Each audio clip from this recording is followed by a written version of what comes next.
బ్రహ్మం గారు తాను రాసిన తాళపత్ర గ్రంథాలను మీరు చూస్తున్న ఈ చింత చెట్టు కింద పూడ్చిపెట్టి పైన చింత చెట్టును నాటారని, ఆ చెట్టు 400 సంవత్సరాల వరకు బ్రతికి ఉందని, తర్వాత దాని స్థానంలో 40 సంవత్సరాల కిందట మఠాధిపతుల చేతుల మీదుగా ఈ చెట్టును నాటారని అక్కడ ఉన్న పూజారి చెప్పారు.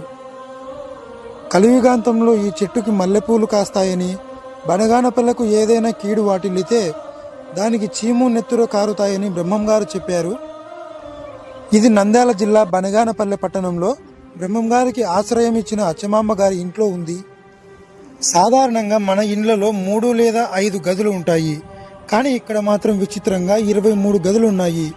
ప్రతి రూములోనూ బ్రహ్మం గారి జీవిత చరిత్రను చిత్రపటాల రూపంలోనూ శిల్పాల రూపంలోనూ కంటికి కట్టినట్టుగా చూపించారు. అందుకే ఇంటిని బ్రహ్మం గారి మ్యూజియం అని కూడా అంటారు.